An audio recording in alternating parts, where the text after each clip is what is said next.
आप सब जानते हैं कि देश के अंदर किस तरीके का माहौल पैदा किया जा रहा है। आपको मालूम है कि जो पिछला 30 जनवरी गुजरा है, 30 जनवरी को हम लोग बापू को याद करते हैं, अपने राष्ट्रपिता महात्मा गांधी को याद करते हैं कि किस तरीके से नफरत ने, हिंसा ने बापू की जान ले ली और बापू ने इस देश के लिए शहादत दी। हम जानते हैं कि किस तरीके से गोडसे ने बापू को गोली मारी और जो बापू कहा करते थे, रघुपति राघव राजा राम, पतित पावन सीताराम, ईश्वर अल्लाह तेरो नाम, सबको सन्मति दे भगवान, उस बापू की हत्या करने की गई। और सिर्फ 30 जनवरी को बापू की हत्या नहीं की गई। मैं आपको याद दिलाना चाहता हूं कि पिछली 31 जनवरी को इस देश में लोकतंत्र की भी हत्या करने की कोशिश की गई। आप जानते हैं कि किस तरीके से चंडीगढ़ में मेयर का इलेक्शन हो रहा था और मेयर के चुनाव में भाजपा के पास संख्या नहीं थी, भाजपा के पास बहुमत नहीं था और आम आदमी पार्टी और कांग्रेस पार्टी के पास बहुमत होने के बावजूद, इंडिया अलायंस के पास बहुमत होने के बावजूद 8 वोट को इनवैलिड करके भाजपा का मेयर बनाया गया।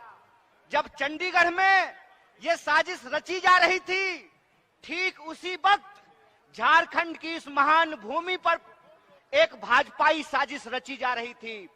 और वो भाजपाई साजिश क्या थी?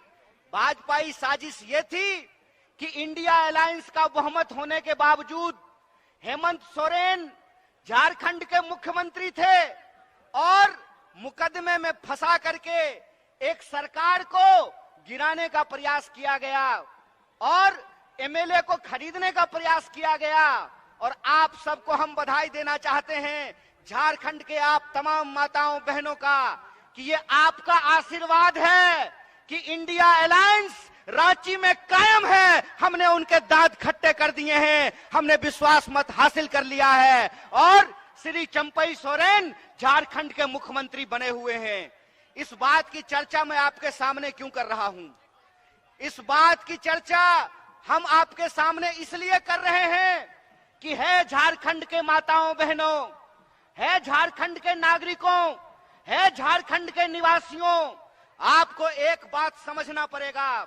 आपको समझना पड़ेगा कि यह भाजपाई साजिश झारखंड के खिलाफ है, यह भाजपाई साजिश आदिवासियों के खिलाफ है, यह भाजपाई साजिश जमहूरियत और लोकतंत्र के खिलाफ है, यह भाजपाई साजिश इस देश में गरीबों के खिलाफ है, किसानों के खिलाफ है, महिलाओं के खिलाफ है, नौजवानों के खिलाफ है। यह बात हमको समझनी पड़ेगी।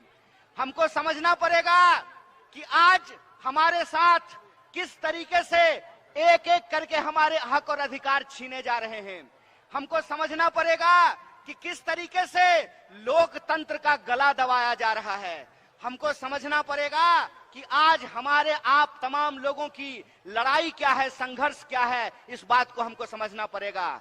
एक बात आप हमको सोच करके बताइए कि ये भाजपा के लोग जहां जाते हैं वहां जाकर के सरकार को, चुनी हुई सरकार को खरीदने और बेचने का काम करते हैं, विधायक को खरीदने की कोशिश करते हैं, मुख्यमंत्री को मिलाने का काम करते हैं।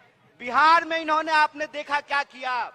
बिहार में नीतीश कुमार जी इंडिया अलायंस के पार्ट थे और नीतीश कुमार जी के ऊपर दबाव बनाया और नीतीश कुमार जी पलटी मार करके इंडिया से निकल करके एनडीए में जाकर के शामिल हो गए। वही कोशिश रांची में की गई, वही कोशिश झारखंड में की गई। कोशिश यह किया गया कि यहाँ के मुख्यमंत्री पर भी दबाव बना करके उनको इंडिया से निकाल करके एनडीए में शामिल करा लिया जाए। लेकिन मैं आप तमाम लोगों को बधाई देना चाहता हूं। मैं झारखंड की इस महान भूमि की महान जनता को बधाई देना चाहता हूं कि आपने भाजपा इस साजिश को नाकाम किया और उनको बता दिया कि हम बिकने वाले नहीं हैं, हम बेचने वाले नहीं हैं, हम इस देश को बचाने वाले लोग हैं। बोलिए, आप बेचने वाले हैं कि बचाने वाले हैं? आप बेचने वाले हैं कि बचाने वाले हैं? अगर आप बचाने वाले हैं तो मैं आप तमाम लोगों को एक बात कहना चाहता हूं कि ये कांग्रेस पार्टी का संकल्प है, ये कांग्रेस पार्टी का संकल्प है, ये राहुल गांधी का संकल्प है। ऐ भाजपा वालों, जितना दम है उतना दम लगा लो। हमने तुमको, तुम्हारे आकाओं को, अंग्रेजों को हराया था, हम तुमको भी हराएंगे। इस बात को याद रखना, इस बात को याद रखना कि इस देश के भीतर जब तक किसानों को न्याय नहीं मिलता है, इस देश के भीतर जब तक युवाओं को न्याय नहीं मिलता है, इस देश के भीतर जब तक महिलाओं को, आदिवासियों को, दलितों को, गरीबों को न्याय नहीं मिलता है, यह भारत जोड़ो न्याय यात्रा जारी रहेगी। और यह भारत जोड़ो न्याय यात्रा की ताकत है कि हम जहां जहां जा रहे हैं, जहां जहां होती है भारत जोड़ो न्याय यात्रा की आहट, वहां बढ़ने लगती है भाजपाई घबराहट। जहां जहां होती है भारत जोड़ो न्याय यात्रा की आहट, वहां वहां बढ़ने लगती है भाजपाई घबराहट। और ये घबरा करके हमारी चुनी हुई सरकार को गिराने का प्रयास करते हैं। ये कोशिश करते हैं कि आम आवाम को आपस में लड़ाया कैसे जाए। आप जानते हैं कि हमारा देश अंग्रेजों के पास 200 साल तक गुलाम रहा। और यह गुलामी क्यों रही? यह गुलामी इसलिए रही कि भारतवासियों को आपस में लड़ाया जाता था, हिंदू मुसलमान कराया जाता था, जातियों को आपस में लड़ाया जाता था। और यही भाजपाई साजिश है कि झारखंड के लोगों को भी आपस में लड़ाया जा रहा है। तो हम अपने आदिवासी भाइयों और बहनों को कहना चाहते हैं कि जल जंगल जमीन पे पहला अधिकार आदिवासी का, फिर बाकी भारतवासी का, ये हमारा संकल्प है। यह जो जल जंगल जमीन की लड़ाई है, जो कांग्रेस पार्टी ने इस देश में आदिवासियों को हक और अधिकार दिलाए हैं, चाहे कितनी भी कोशिश कर लीजिए, नरेंद्र मोदी जी, आप आदिवासियों का हक और अधिकार नहीं छीन सकते हैं। यह बात हम आपको कहना चाहते हैं। हम आपको कहना चाहते हैं कि झारखंड के लोगों की रगों में भगवान बिरसा मुंडा का खून बहता है, झारखंड के लोगों के रगों में सिद्धू कान्हू का खून बहता है, झलकारी बाई का खून बहता है, नीलांबर पीतांबर का खून बहता है। आप झारखंड के लोगों को उनके हक और अधिकार को छीन नहीं सकते हैं। इसीलिए हम आप तमाम लोगों से एक अपील करना चाहते हैं कि जिस तरीके से आज आदिवासी लोगों को लड़ाने का प्रयास किया जा रहा है, हमारी पार्टी झारखंड के भीतर इस मत के साथ है कि जो सरना लोग अधिकार मांग रहे हैं, अलग धार्मिक कोड का अधिकार मांग रहे हैं, भारतीय राष्ट्रीय कांग्रेस सरना कोड का पूरे दिल से समर्थन करती है, पूरे दिल से समर्थन करती है। और जो पेशा कानून हम लेकर के आए हैं, उस पेशा कानून को ये बदलने की कोशिश कर रहे हैं।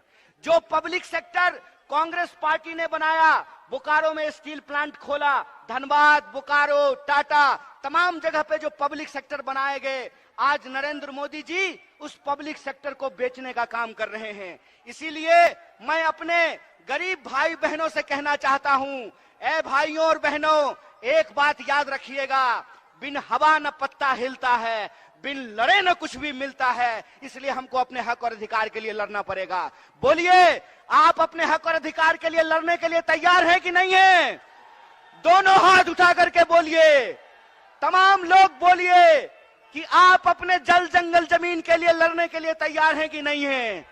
अगर आप अपने जल जंगल जमीन के अधिकार के लिए लड़ने के लिए तैयार हैं तो हम नरेंद्र मोदी की साजिश को नाकाम करेंगे।